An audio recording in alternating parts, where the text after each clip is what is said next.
Hello friends and well wishers of RKS Apex Institute of English. Once again my hearty welcome to our YouTube channel. As I have already mentioned that I went to Delhi and there in the process it became a bit late in uploading new videos.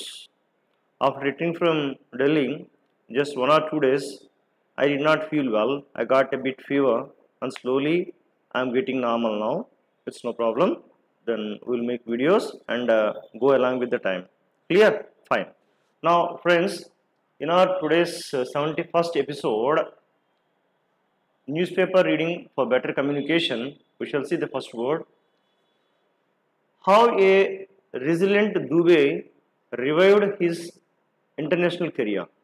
Dubey is the name of one cricket player actually. Okay, in our Indian cricket team, the name of the player here is Dubey. How a resilient Dubey revived his international career. అంటే అతను తన కెరియర్ని మళ్ళీ ఎలాగా revive చేసుకోగలిగాడు. Revive అంటే కనుక మళ్ళీ బాగుగా చక్కగా సరిదిద్దుకోవడం. ఎలాంటి దూబే అతను? రెసిలెంట్. అంటే ఈ రెండు మంచి పదాలు అండి యాక్చువల్గా అక్కడ. దీన్ని రీ అని చదవాలి. రిజిలెంట్. రెసిలెంట్ కాదు, రిజిలెంట్. రెసిలెంట్ అంటే able to recover quickly after something unpleasant such as shock or injury. ఏదైనా ఒక షాక్ తగిలినా, జరగడానికి జరిగినా, ఏదైనా ఇబ్బంది పడ్డా దాని నుంచి తిరిగి కోలుకోవడం, దీన్ని రెసిలెంట్ అంటారు. ఇక్కడ కొద్దిమంది హెచ్ఆర్ ఇంటర్వ్యూలో రాసుకుంటారు అనమాట. ఇక్కడ what are your strengths? They say that I'm resilient అంటాడు. అక్కడ I'm resilient, hard working and creative. వేరే కలుపుకోండి. But some people they add even the word called resilient. Resilient అంటే కనుక ఒక ఏదైనా జరిగినప్పుడు తిరిగి వెనక్కి రావడం. You take one rubber band, you stretch it. Once you leave it, it comes back to its normal position. Like that, if something goes wrong, within no time, they can come back to their original position. అంటే ఏదైనా జరిగినా దాని ఇంపాక్ట్లు ఇరుక్కోకుండా తిరిగి మళ్ళీ వెంటనే రాగలుగుతారు. అలాంటి స్వభావం ఉన్నటువంటి mister Dubey revived his international career. He will get over it. Young people are amazingly resilient అంటే he will get over it. దాన్ని ఆయన అధిగమిస్తాడు. ఆ సమస్యను మీరు ఇబ్బంది పడద్దు.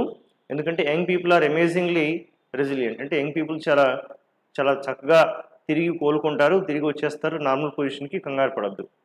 ఏ petty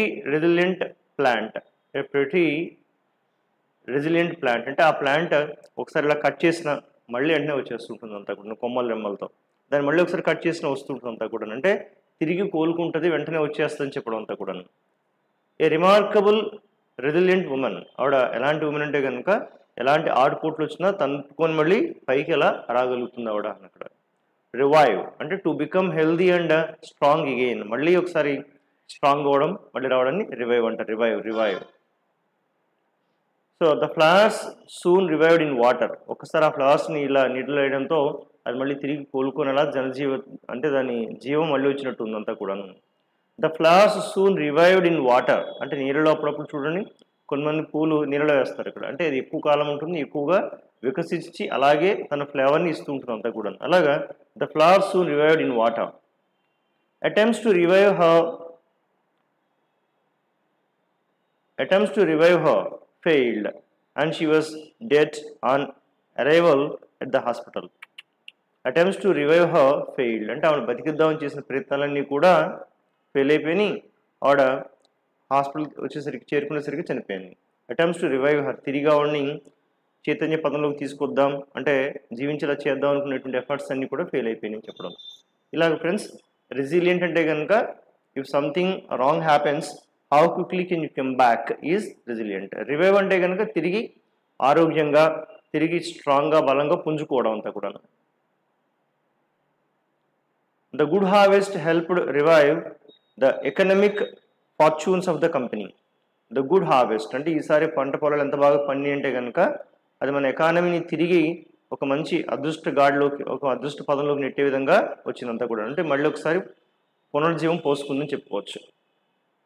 attempts to revive falling sales పడిపోతున్నాయి, దాన్ని మళ్ళీ తిరిగి తీసుకోవడానికి కావాల్సిన ప్రయత్నాలు ముమ్మరంగా జరుగుతున్నాయి. ఇలా రివైవ్.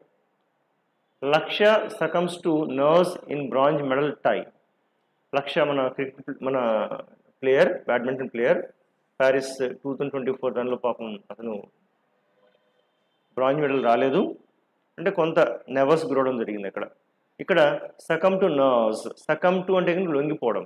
దేనికి లొంగిపోవడం అంటే కనుక సకమ్ టు నర్వ్స్ అంటే కొంచెం, అంటే నరాలు కనుక అది, ఇక్కడ నర్వ్స్ అంటే కనుక కాస్త టెన్షన్కి లోనయ్యాడు, దానివల్ల సరిగ్గా ఆడలేకపోయాడని అర్థం అంతా కూడా అన్నట్లుగా.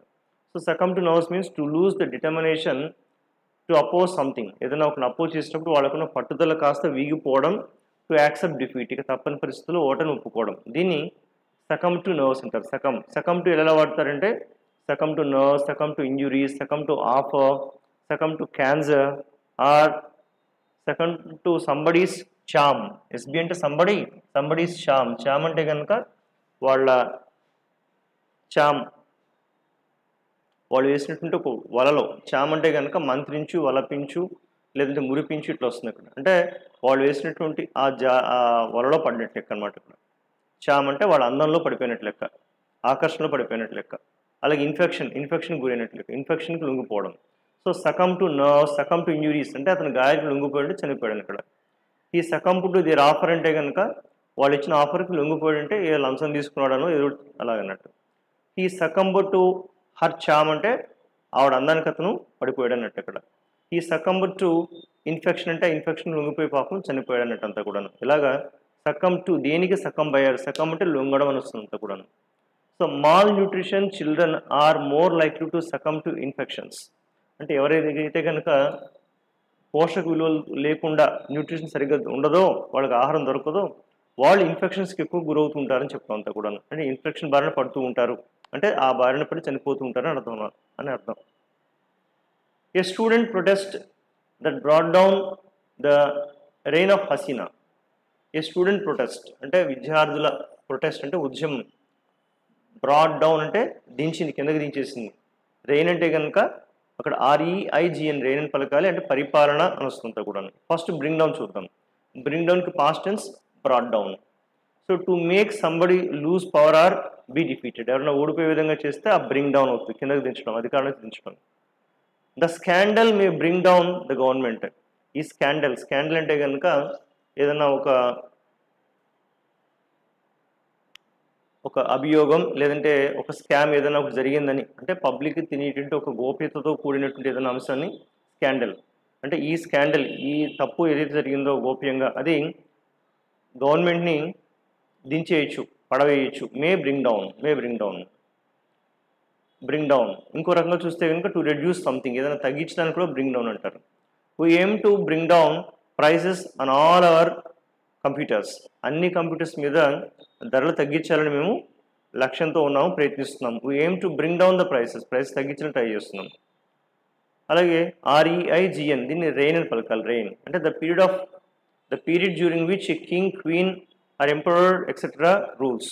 అంటే రెయిన్ అంటే పరిపాలన, అంటే ఎవరైనా ఒకరు పరిపాలించి ఆ కాలానికి రెయిన్ అంటారు.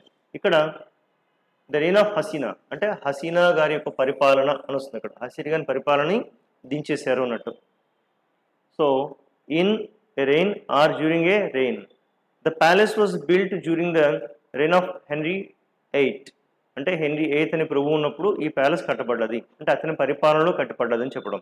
అతడి పాలనలో, అతడు పరిపాలిస్తున్న సమయంలో కట్టబడ్డది. Preamble dropped from several NCERT class 3-6 textbooks. అంటే కొన్ని వాటికి టెక్స్ట్ బుక్స్లో ఇప్పుడు కొత్తగా రిలీజ్ అయిన వాటిలో 3వ తరగతి 6వ తరగతి దానిలో వాళ్ళకి ప్రియాంబుల్ ఇవ్వడం లేదంట, ఇవ్వట్లేదు, మిస్ అయిపోయింది అంటారు అనమాట. ఆ ప్రియాంబుల్ అనేది ఉండాల్సి ఉంటుంది. అంటే ప్రియాంబుల్ అంటే కనుక ఉపోద్ఘాతం, అంటే దాని ముందు చెప్పేటువంటి ఒక మంచి మాట, ఒక్కోసారి దేశం గురించి లేదంటే మన జాతి గురించి అందులో మెన్షన్ చేయబడుతుంటుంది preamble dropped from several NCERT books. ఉపోద్ఘాతం. an introduction to a book or a written document or an introduction to something you say. అంటే ఒక పుస్తకానికి ముందు లేదంటే ఒక స్పీచ్కి ముందు చెప్పేటువంటి కొంత కంటెంట్ని ప్రియాంబుల్, ఉపోద్ఘాతం, దాని గురించి ముందు కొంచెం చెప్పడం అంతా కూడా. అది కొన్ని బుక్స్లో 3rd క్లాస్ బుక్లో 6th క్లాస్ టెక్స్ట్ బుక్స్లో మిస్ అయిపోయిందని చెప్తున్నారు అంతా కూడా. In a preamble, the aims of the treaty are stated in its preamble. The aims of the treaty treaty అంటే కనుక ఒప్పందం. ఫర్ ఎగ్జాంపుల్ ఒక 2 దేశాలు ఒప్పందం కుదుర్చుకున్నాయి. ఆ కుదుర్చుకోవడం యొక్క ముఖ్య ఉద్దేశం ఏంటంటే కనుక ఆ స్టేటెడ్ ఇన్ ఇట్స్ ప్రియాంబుల్, వాళ్ళు ఇచ్చిన ప్రియాంబుల్ దాని ముందు ఉపోద్ఘాతం చక్కగా చెప్పుకొచ్చారు ఎందుకు వాళ్ళు ఇలాగా ఒక ఒప్పందంలోకి వెళ్తున్నారంటే. You take last time Janasena Pawan Kalyan, TDP Chandrababu Naidu and BJP, all these 3 formed a particular alliance and participated in the elections. There in every speech, Mr. Chandrababu Naidu or Mr. Pawan Kalyan tried his best or tried their best to say why they have gone for this alliance. అంటే మేము ఈ alliance ఎందుకు వెళ్తున్నాం ఏంటి అని వాళ్ళు గట్టిగా ప్రధానంగా చెప్పుకుంటూ వచ్చారు అన్నమాట వాళ్ళ స్పీచ్లో ముందు భాగం అంతా కూడా. Then you can say it's also some sort of preamble, I mean explaining something important before getting to the main content. See without preamble she gave him the bad news without preamble. అంటే ఎటువంటి introduction చెప్పకుండా డైరెక్ట్గా gun షాట్గా ఒక bad news చెప్పేస్తుంది, ఇది నీ bad news తీసేస్తున్నాను నేను లెక్క. అలాగా ఉద్యోగం నుంచి తీసేస్తారు కదా, చెప్పేటప్పుడు డైరెక్ట్గా చెప్పరు, ముందు కూర్చోపెట్టి మీరు ఏం కంగారు పడకండి కూల్ పడు ఇలా చెప్పుకుంటూ 2 మాటలు అయిన తర్వాత ఇస్తారు. అలాగేం కాకుండా కూడా she gave him the bad news without preamble. The agreement between the warring parties to talk maybe a preamble to peace. అంటే ఇప్పుడు గొడవ పడే ఆ 2 పార్టీలు కూర్చునేలాగా మాట్లాడుకునేంటే కనుక అది మనం అనుకోవచ్చు శాంతికి అది ఒక ఉపోద్ఘాతంగా అనుకోవచ్చు, అంటే శాంతికి ఒక బాట వేసేలాగా అది మనం భావించవచ్చు అని చెప్పడం అంతా కూడా. The agreement between the warring parties అంటే ఇప్పుడు కూడా యుద్ధానికి కాలు దువ్వేటువంటి కయ్యానికి కాలు దువ్వేటువంటి ఆ 2 పార్టీలు కూడా ఒక రకమైన అగ్రిమెంట్కి వస్తున్నాయి అంటే కనుక మనం అనుకోవచ్చు శాంతి అనేది త్వరలో రావచ్చు అని చెప్పచ్చు. Hasina quits flees Bangladesh and lands in India. ఇక్కడ 3 విషయాలు ఉన్నాయి. ఒకటి హసీనా క్విట్స్ అంటే తన పదవిని వదిలేసింది. ఫ్లీస్ అంటే పారిపోవడం, అక్కడి నుంచి బంగ్లాదేశ్ నుంచి పారిపోయింది. ల్యాండ్స్ ఇన్ అంటే ఇక్కడ వచ్చి వాలింది, ఇండియాలో వచ్చి వాలింది అంటే ఇండియాకి చేరుకుందని చెప్పడం. ఇందులో 3 విషయాలు ఉన్నాయి. ఒకటేంటి సిహియా, ఇదే దీన్ని మనకు ఇంకో న్యూస్ పేపర్లో కూడా ఇచ్చారు. India silent as Hasina flees Bangladesh amid unrest. Flees అంటే పారిపోవడం, అక్కడ బంగ్లాదేశ్ పారిపోయింది. అమిడ్ అన్రెస్ట్ అంటే కనుక అక్కడ అశాంతి అల్లర్లు చెలరేగడంతో అక్కడి నుంచి పారిపోయింది. సో ఇక్కడ ఒక 3 విషయాలు చెప్పాలి. ఒకటి క్విట్ పారిపోవడం, అంటే క్విట్ అంటే వదిలివేయడం. ఫ్లీ అంటే పారిపోవడం. ల్యాండ్ అంటే ఒక చోటుకు చేరుకోవడం అంతాను ఇట్లా. అక్కడ he has decided to quit as manager of the team అంటే ఆ టీంకి మేనేజర్గా ఉండకూడదని కూడా డెసిషన్ తీసుకున్నారు, అంటే వదిలేయాలని డెసిషన్ తీసుకున్నారు. He has decided to quit. He quit the show last year because of bad health. ఆరోగ్యం బాగుపోవడం వల్ల అతను హీ క్విట్ ద షో. ఆ షో లాస్ట్ ఇయర్ ఎప్పటి నుంచి వదిలేసారు, అప్పటి నుంచి లేడు అతను. Then in this job you have to know when to quit. ఈ జాబ్ మంచిదే కానీ ఏ సమయంలో వదిలేయాలి అని తెలిసి ఉండాలి అంతా కూడా. అలా వదలకపోతే అది నీ ఆరోగ్యానికి చేట అవ్వచ్చు, లేదా అన్ని రకాల అనర్థాలు ఇబ్బందులు ఒత్తిడి మీదకి చేరుకోవచ్చు. So in this job very important point is here you have to know when to quit. He ఫ్లెడ్ to London after an argument with his wife. వాళ్ళ వైఫ్తో కొంత గొడవ అయిన తర్వాత అయినా లండన్కి పారిపోయాడు. హీ ఫ్లెడ్ టు లండన్, అక్కడికి పారిపోయాడు. He was caught trying to flee the country. ఆయన దేశం వదిలి పారిపోయిన ప్రయత్నిస్తుండగా పట్టుకోబడ్డాడు. హీ వాస్ కాట్, పట్టుకోబడ్డాడు. We should land in Mumbai at 7 AM. 7 AM కల్లా మనం ముంబై చేరుకోవాలబ్బా, లేకపోతే next flight connecting flight miss అవుతాం. So we should land in Mumbai at 7 AM. You can land a plane on water in an emergency.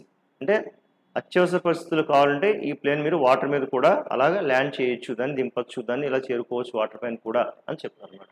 ఇలాగా quit, flea, land.